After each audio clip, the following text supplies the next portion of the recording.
Lorsqu'on a pris la relais dans l'équipe de la CEPL, il y avait juste eu la signature de la reconnaissance comme région de la CPCE, donc du protestantisme européen de la CEPL. C'était une grande réussite.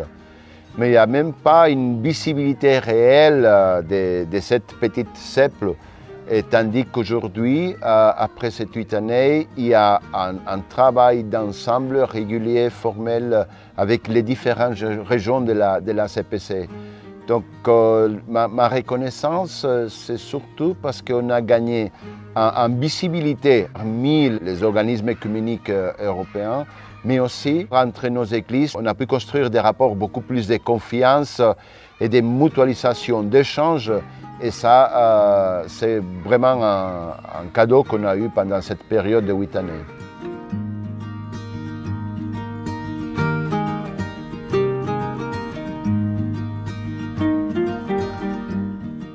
Bien, justement, mon rôle, ça a été de faire vivre le réseau, de garder les délégués et bien plus large en lien les uns avec les autres et de faire passer les intentions de mutualisation.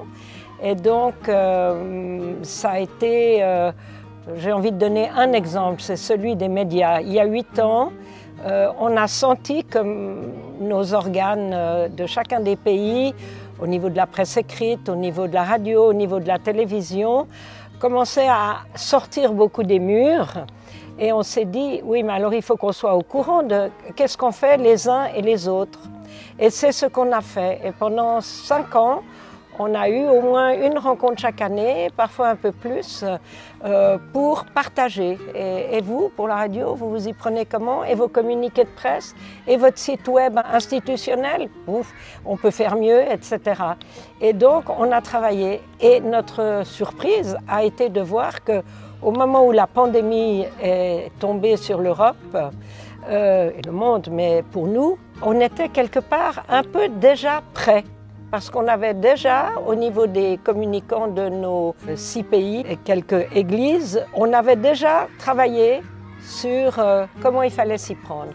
Et donc, on pourrait déjà évaluer ce qu'on a réussi à faire, chacun pour nous et ensemble, et selon des bonnes pratiques que nous avons partagées.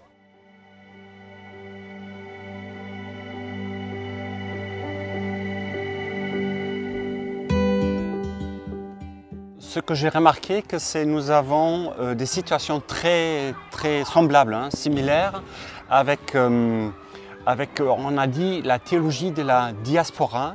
Diaspora, ça vient du grec, veut dire on est sémé dans la société. Donc nous avons notre place dans la société et nous avons parlé de la spiritualité relationnelle.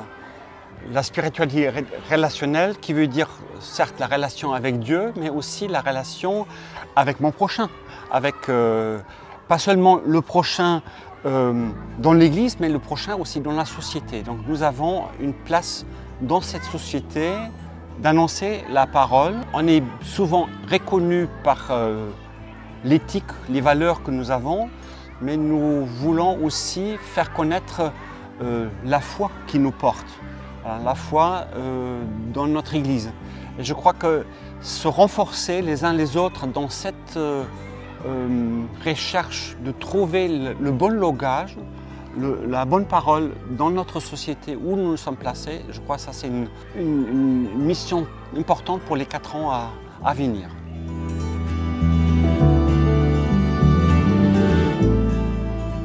Io voglio credere e sono convinto che possiamo insieme tracciare un itinerario del senso della nostra presenza in questi paesi dove rappresentiamo delle minoranze infinitesimali, non lo possiamo dimenticare. Abbiamo cercato anche in questa assemblea di rimuovere dal nostro cuore la dimensione della paura, che spesso ci paralizza perché ci dice le cose vanno sempre peggio, siamo sempre di meno. Non possiamo fare questo tipo di ragionamento. Noi sappiamo invece di essere molto ben attrezzati per quanto riguarda l'essere minoranza oggi nei nostri paesi e nelle nostre società, perché lo siamo sempre stati e perché sappiamo tutto sommato, di non contare su di noi e sulle nostre capacità e sulle nostre energie e sulle nostre prospettive, quanto piuttosto sul fatto che il Signore ancora ci accompagna. E usciamo rassicurati da questa assemblea, che è stato un momento molto intenso, che ci ha permesso intanto di ritrovarci anche dal punto di vista fisico, insomma, perché il mio prossimo io lo devo incontrare, lo devo vedere dopo anni di pandemia, ma che ci ha consentito anche di capire che insieme e soltanto insieme possiamo avere un avvenire. Nessuno si salva da solo, ma insieme possiamo scrivere una pagina per il domani.